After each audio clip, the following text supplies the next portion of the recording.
Kia ora, I'm Rachel. Welcome back to my channel where I'm talking about well-being and activism.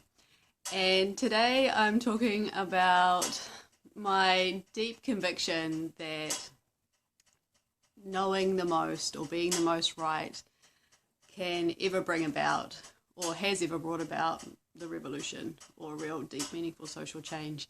Or in other words, fucking know-it-alls, right? And so this, I have to say, starting right off the bat, that I've been realizing recently that people who are know-it-all-y and I'll get into a bit more what I mean by that in a moment, but I've been realizing that this kind of know-it-all-y personality type is a massive trigger for me, and it really sets my back on edge.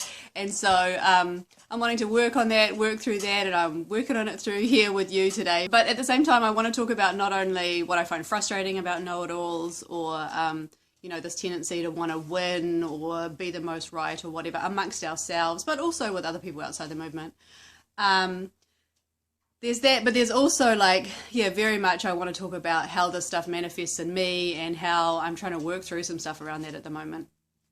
So stick around. And I want to say too at the start of this video, because I always forget to say this stuff, I really invite you, if you like this content, to push the like button and subscribe to this channel. I'm just starting out, and I've had some really, really lovely feedback from people saying that the work that I'm putting out here is helpful to them. And the more that people subscribe and like the channel, the more YouTube will suggest this content to other people and stuff, so the more this work can reach other people. So yeah, and also of course for you, if you subscribe, you'll know when my next video comes out and stuff. So thanks, I'd appreciate it. So let's get into fucking know-it-alls. So yeah, it's hard to know where to begin this. I guess I'll begin it from me, myself, and why I think it's such a trigger for me. I think there's a deep origin in that, and I internalized really deeply sometime early on that it's really shameful to be wrong, and that you couldn't just disagree with somebody, you had to have a very good outlined argument for why you disagree with them. And so that's deep in me. And then I think the other reason why it pushes my buttons is because, having been in some of the scenes that I've been in, for those of you who are new to this channel, I've been involved in anarchist organising in real life, and also I used to do paid work in the sexual violence prevention sector. And in both of those scenes, there was definitely a very strong element of needing to be right and needing to almost a competitive kind of focused on getting the other people in the movement to agree with what you're saying, but also the other side, I think, of this sort of needing to be right thing is also needing to present, to have the most righteous ideas, to be seen, to be performing the right acts, to show up in the right places and be seen to be showing up in the right places, general kind of correctness in the movement. And I think that this also rubs up against other things I'd like to talk about in other videos, including struggles with perfectionism and also around self-compassion and compassion to others, which, like I say, I'd like to come back to later. But one of the reasons I think that it can be so damaging to our movements is that we can end up just in perpetual arguments with each other. Maybe this is where I should describe what I mean by know-it-all like this. The tone of lecturing at and telling the audience that this is how they should be thinking, and also kind of a self-policing of trying to get it right and say the right thing and stuff. There's so many different ways that we can describe this know-it-all stuff. We might talk about it as mansplaining. I've heard it described as punishing, like having a punishing kind of approach. And I might link an article below. I can't remember the person who talked about it that way, but I'll link an article below. Having a punishing approach to each other, and this kind of thing of, yeah, even if you agree with what they're saying, they're going to tell you in a way like there's no room to even find out what your perspective is on it, because they're just going to tell you how it is and what you should believe and what you should be doing. Once they get into their rants, it can still sound very like there's not an assumed shared understanding, that, for example, capitalism is bad and that's what we're already there fighting, or a lack of kind of credit given to the audience, and I get maybe okay, I want to be generous to these people, so I was about to back up and be like, I see where that comes from and stuff, and I'll get into that in a little bit more, but I'm just trying to describe at the moment what I mean by this know-it-all stuff. And also a very strong thinking comes through in all kinds of spaces of, here's the reasons why your perspective, your argument is informed by or reproduces the big bad that we're trying to fight, whether it's capitalism, patriarchy, colonization, whatever it is. Like, here's the reasons why your argument reflects that. And not a lot of... I guess none of us are really hugely motivated to be like, how does my argument reflect those things that we hate as well? But I think that I think it's useful and interesting to think about why different things that we might believe reflect the oppressive systems that we live within. Of course, we all need to be thinking about that all the time. But I think that there's a tone that can come across, which is, if you don't agree with me, you're part of the problem, you're against the movement, you shouldn't really be in the movement because you're supporting the big bad kind of thing. It's the tone, it's the way that we can get so focused on, being hard on ourselves and each other and just trying to get it right and be right and prove how right we are. And this harks back as well to that very first video I did on YouTube about, know you're enough. We're all in the struggle, we're all trying to create this future that we haven't actually been raised in. So yeah, maybe I'm just repeating what I said there, but I think that it goes to unhealthy places, and I think that it also it stops us from really engaging deeply in what each other has to say. It stops us from being able to just relax into our authentic care about these issues and be able to just show up and be like, look, I'm here because I fucking care about this, rather than, oh, am I caring about it in the right way? Am I proving myself to be the right kind of, the right kind of activist, or have the right thinking about this?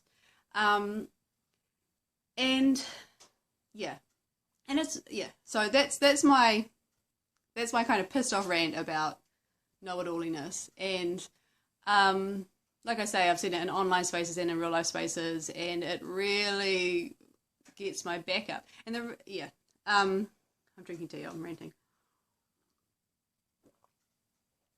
The other thing I just wanted to mention too, you probably have seen the videos that I did about narcissism, and a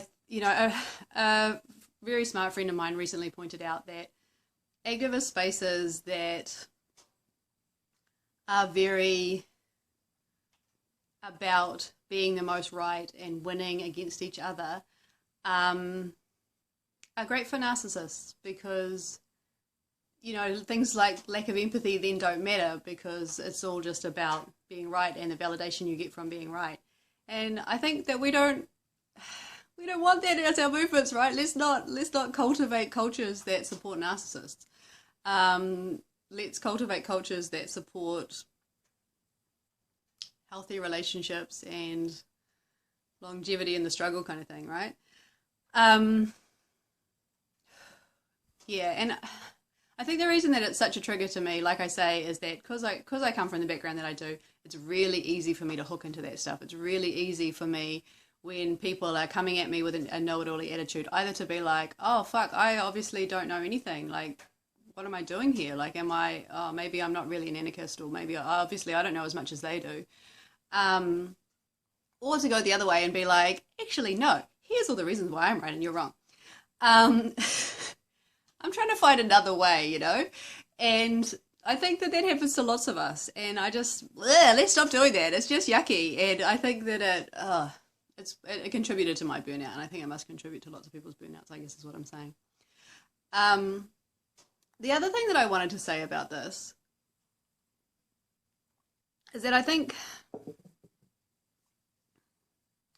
wait a minute, I'm going to back up and say one more thing.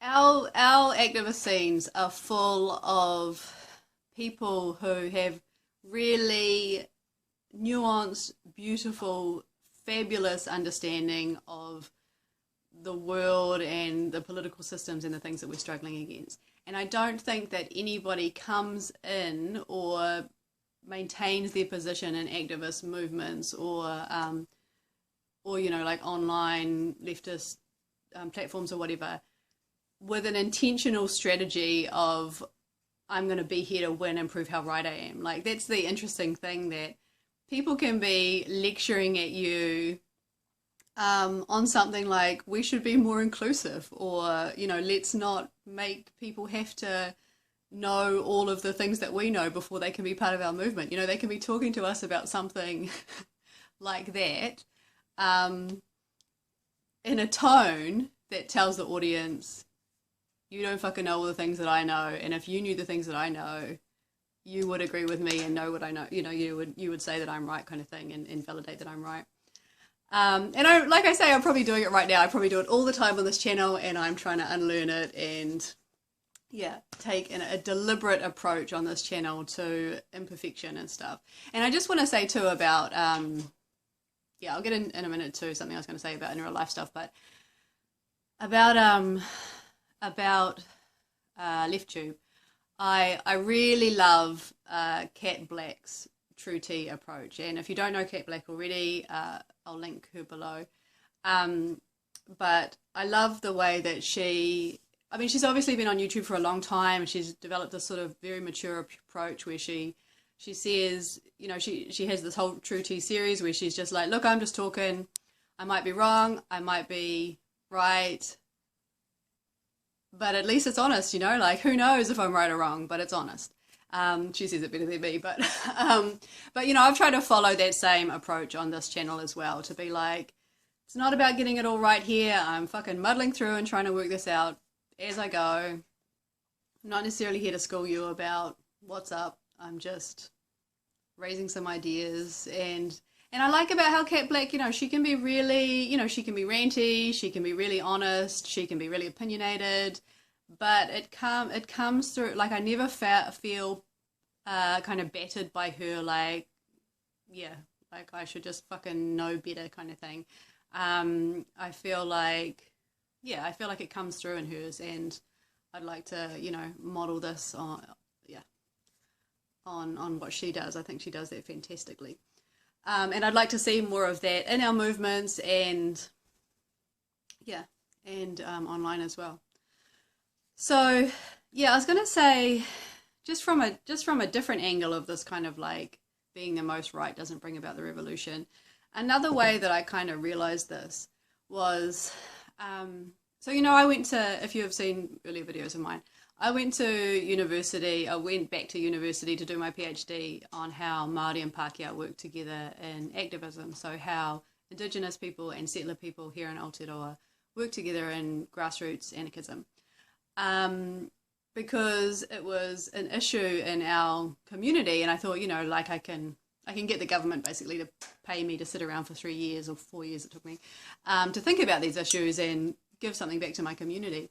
But I think that without necessarily consciously thinking that this is what I was doing, I think that there was a deep part of me that was like, I don't know the answers, I'm going to go and find out the answers and then come back and tell everyone the answers, and then it'll be better, you know, it'll be easier.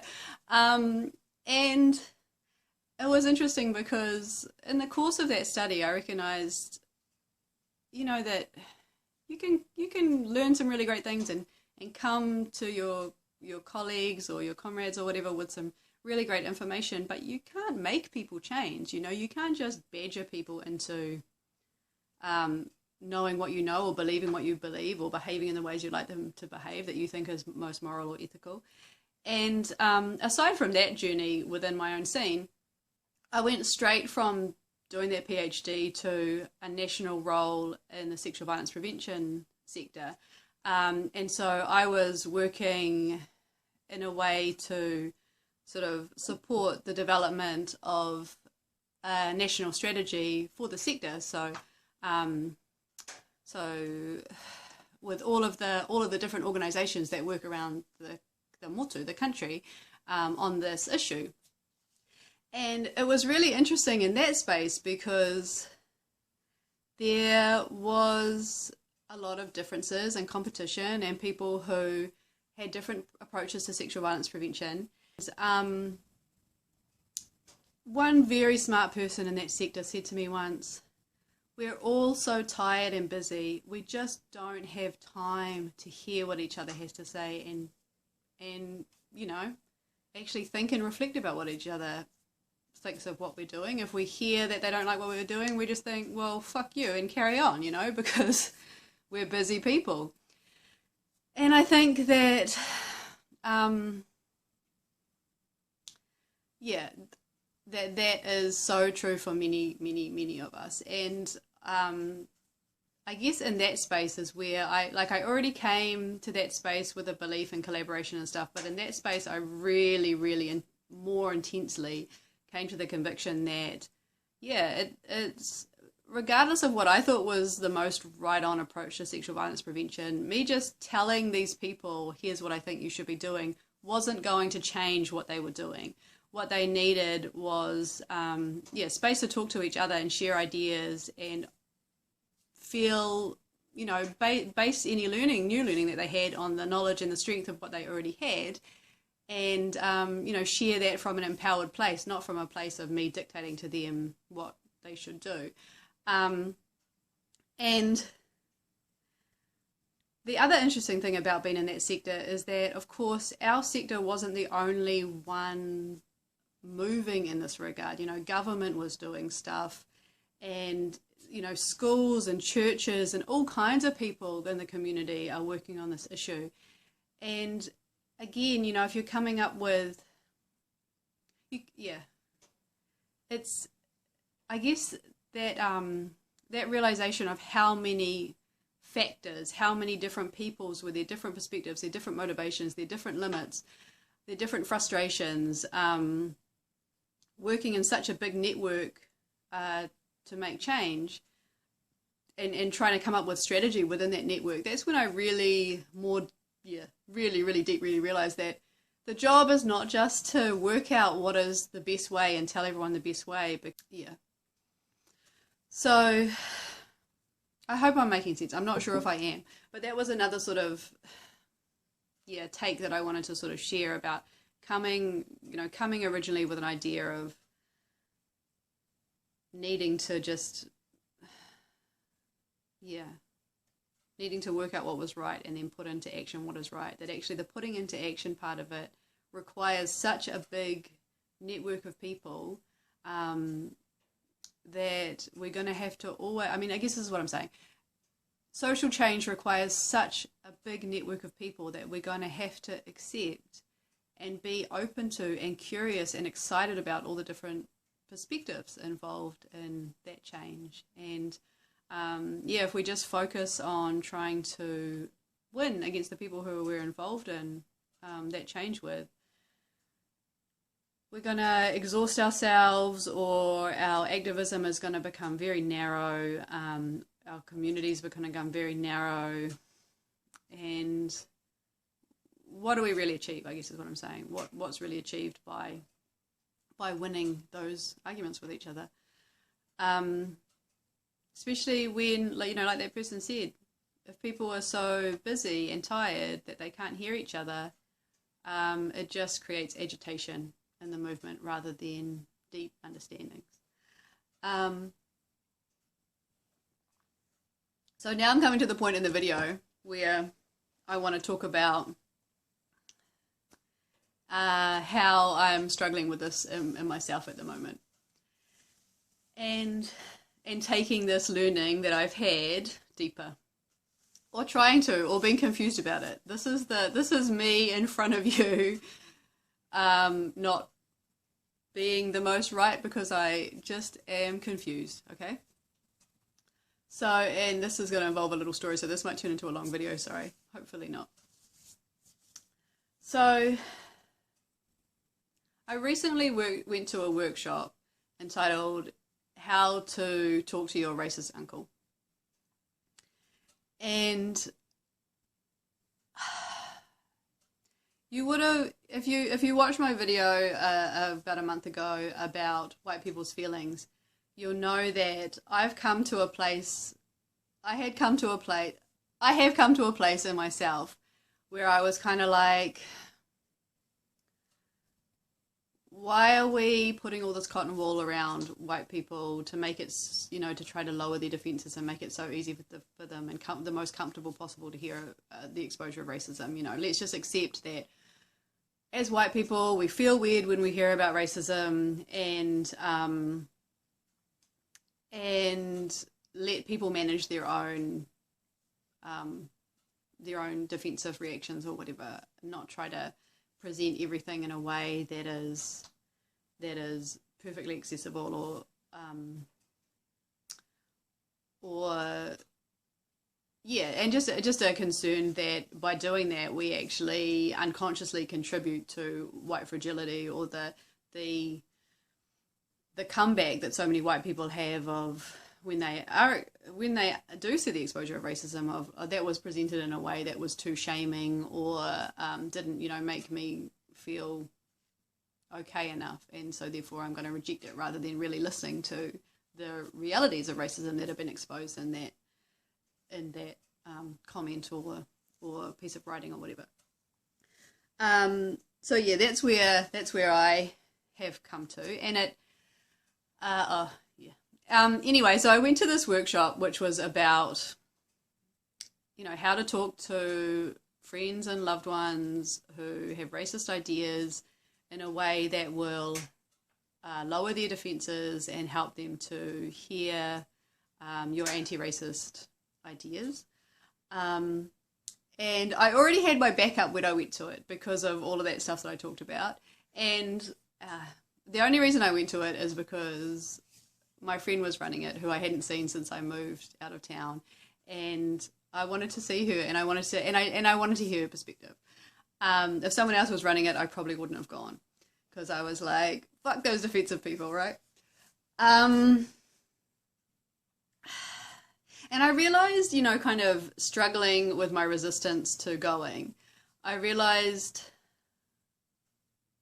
that part of the you know, there's some deep stuff going on for me in my resistance to that. One is that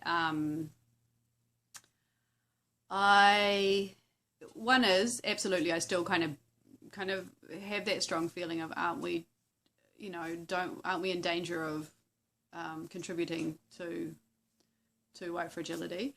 But another part of it for me is also, looking back now, I know that I spent so long, before I understood narcissism, I spent so long trying to carefully, gently talk with people about racism who I now can recognize were just too narcissistic to take accountability for any internalized racism that they had, weren't ever going to give up power, and,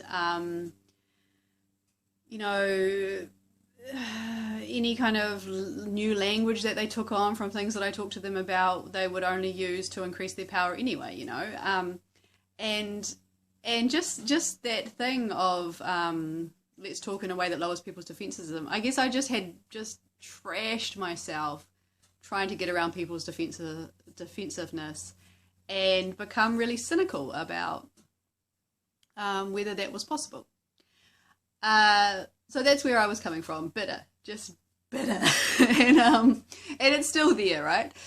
And you know, knowing what I know now about narcissism and stuff like that, I wouldn't have tried so hard on those people, but I have to remind myself logically, so that the emotions might start to shift, that Narcissists are only 10% of the population, you know, and the other 90% who might carry some racist, well, you know, we all do. So the 90% of the rest of us who carry internalized racism are able to take accountability and stuff. And so I can't sort of just give up on that idea of communicating in a way that lessens defensiveness, because I'm assuming that everybody is so, you know, so defensive because of that narcissistic experience. Does that make sense?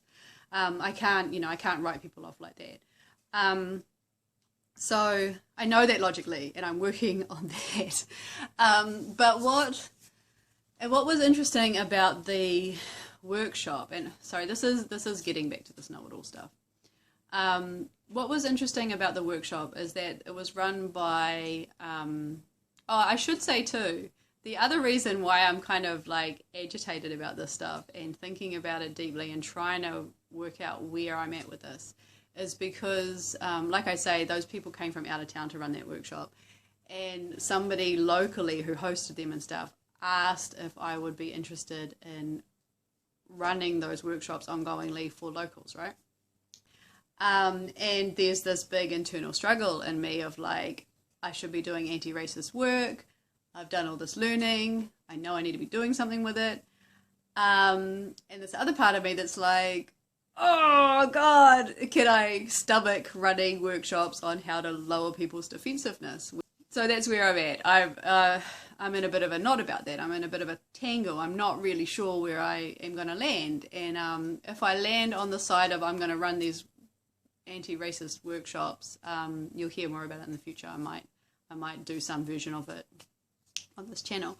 But the guts of it is the guts of what the people who are running the workshops are doing, and they did it beautifully because they're both trained therapists, which I'm not. Is they basically used a therapist's approach to lowering people's defensiveness, and that was, you know, instead of when somebody is presenting some racist ideas, instead of coming straight in to argue back and correct them, to try to be with them in the discussion in a way of exploring it together and giving them lots of space to feel really heard and really understood and have their feelings in it validated and stuff. So if they're feeling frustrated by the way that protests, for example, stop them from getting to work on time, or if they're feeling agitated by the anger that they're seeing expressed in protests. You know, this is around Black Lives Matter protests that have been happening recently.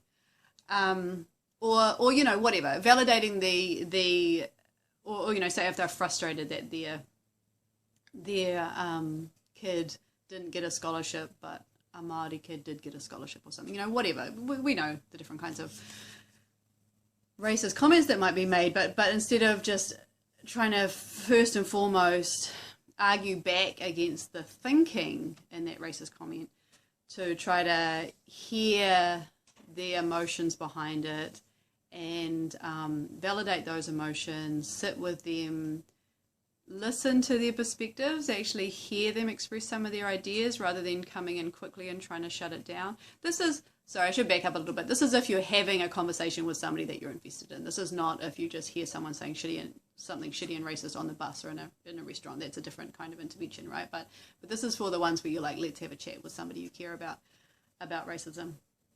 And yeah, so lowering their defensiveness by really being curious about what they have to say and caring about them enough to respect their you know, their thoughts and their feelings, and then once you're in that conversation together, you know, starting to put forward some of your perspectives. So you still have perspectives, you still share your anti-racist stance, but in a way that is not about winning the argument, and not about necessarily defeating every point that they make that's wrong, so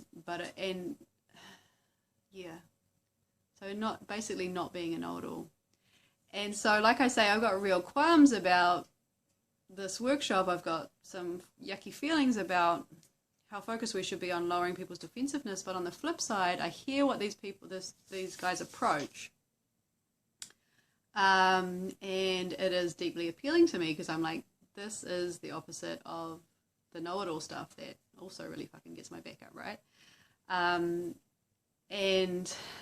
I think that there's lots of truth in it, that if we can try to, for one, really hear what each other is trying to say instead of being so quick to defeat the points that we think are wrong. And if we can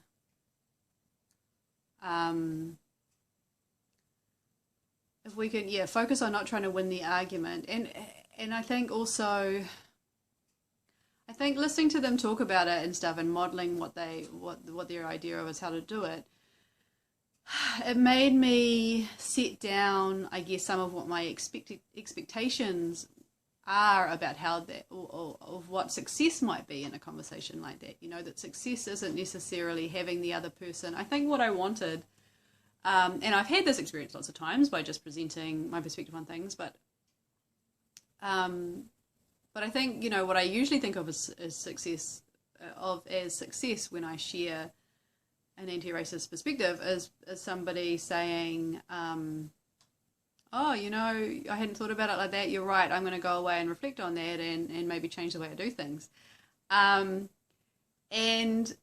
I've dropped, you know, I'm in the process of, through this workshop and this learning, trying to drop that expectation and instead have a different one that is more like, the aim is just to explore together, plant seeds and open up possibilities. Because I think that lowers the frustration for me, and it allows me to also come with more respect to the person that I'm talking to. And I think it also, like, I so deeply know the truth that I don't have all the answers, and that I'm not, you know, I'm like not perfectly woke and having somehow purged every element of racism from myself. So I know that logically. And I think that this approach of, you know, sitting with people, giving them more listening and more space, to work through it themselves as well, for me, not necessarily to provide the answers, but to work through it themselves, that approach honors more the fact that I don't have all the answers, that I haven't worked it all out. Sure, they might say some things that I'm like, well, I clearly know where that comes from and it's wrong, and here's the reasons I can tell them, blah, blah, blah, blah, blah. I might be able to give some of those answers, but setting those aside, being in the conversation in a more generous, compassionate way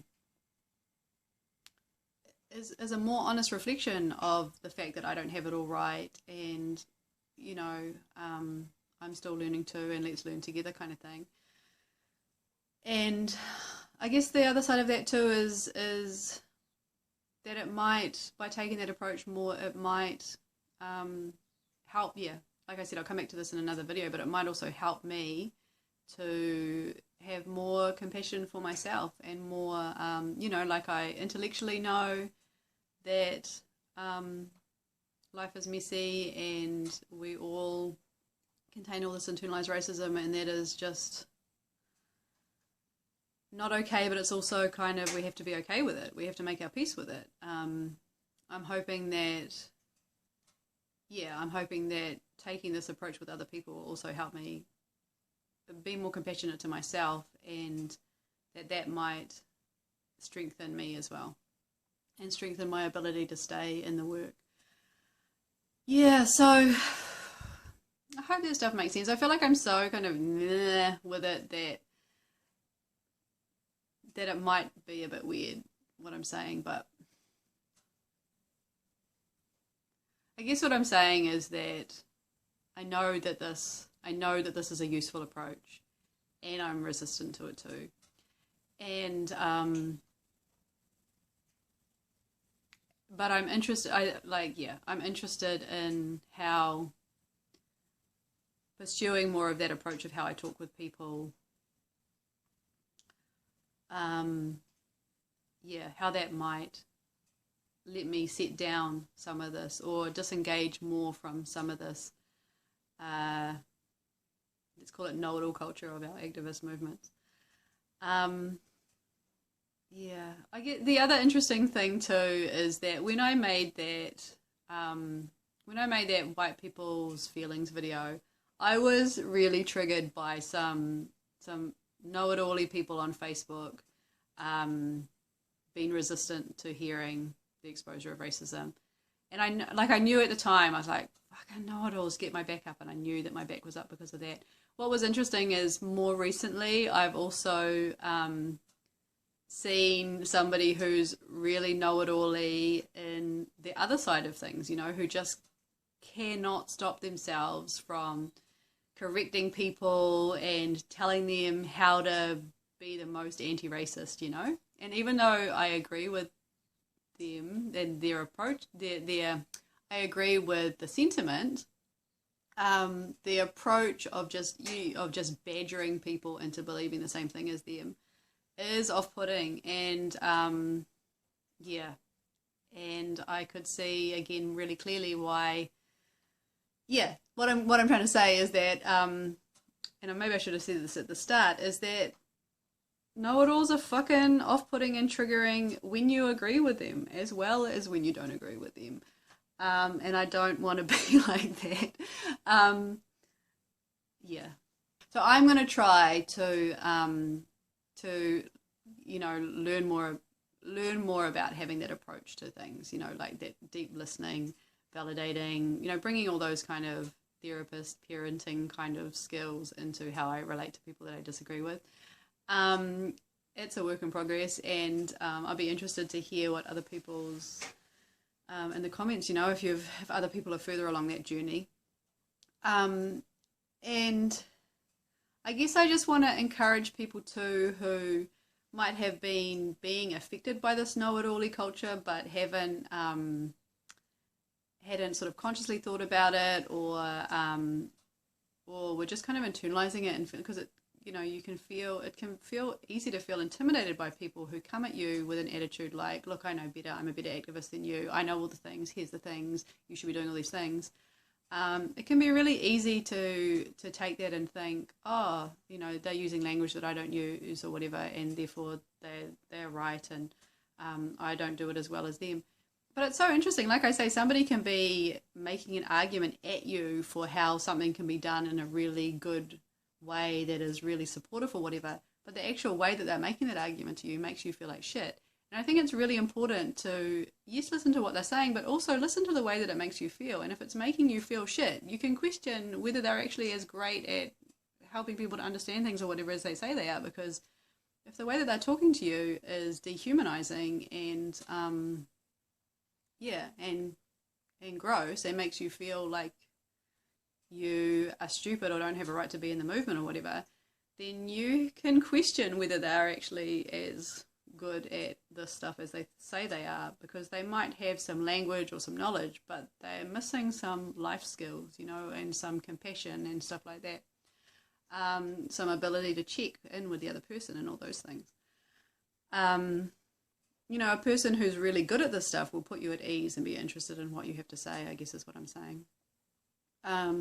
So yeah, if you're feeling beaten down by that stuff, just have some trust in your own internal knowing, I guess. Yeah. And, you know, if you're somebody who has struggled with a know-it-all-y kind of, can't help yourself from coming back with that argument, you know, can't help yourself from going on that rant, I get it, you know, like I can so relate to it. That's what I'm trying to say in this video. I'm pissed off by this stuff, but I'm also not above it. I am in it. And I get that thing behind it, like I sort of said with the sexual violence sector, for example, or, you know, different approaches to, you know, do we focus on anti-oppression around identities, or do we focus on worker solidarity or whatever? Like, I get that people are like fucking head up about this stuff, and they're like, this stuff is so important to me and you're doing it wrong, and just fucking get on board so we could, you know, defeat the big bad. I get it. And it's so hard to bite back against that. And so I don't want this video to come across as a condescending kind of lecture to people who struggle with know-it-alliness, because I'm there with you. And I'm just wanting to name this stuff because I think that it is hurting us, and I think it hurts us from a perspective of being condescended to, and I think it hurts us in terms of, like I say, the frustration that gets built up when we might have an expectation of what the result of our argument might be, as in terms of people accepting our argument and changing, when maybe we need to lower or shift that expectation to one of collaborative exploration of issues, kind of thing, and that might help us stay in the struggle longer without getting so frustrated at other people's fucking inability to understand what we think is right, you know. Yeah, I hope all of that makes sense. Like I say, I'm in the rumble with it at the moment, so it might be a bit confused. Yeah. I also wanted to say too, like, I guess I'm talking very much from a perspective of anarchism and feminism and stuff like that, scenes that I've been in. But I have had friends who are Christian anarchists or been involved in Māori tino rangatiratanga activism, who've told me that their activist scenes are not like this, and a lot safer and a lot more attuned to people's care for each other than some of the spaces that the predominantly white spaces that I've been in, that are more focused on being right rather than caring for each other. There's some work to be done there as well, I think, yeah, because like I say, our movements are full of people who have incredible nuanced understandings of lots of these things, and I think that the stuff that we bring in terms of maybe this know-it-alliness, maybe this need to win and compete and stuff, doesn't necessarily come from our intellectual understanding of the issues or ways of organising. It comes from a deeper place. Unfortunately, is not aligned with what we're trying to achieve. Anyway, I'm getting rambly. I say all of this with love and hope that we can be thriving as activist communities together. And I'll leave it there because I've been talking for too long. I'll talk to you in a couple of weeks. Again, please subscribe and like this if you like this. Noho mai.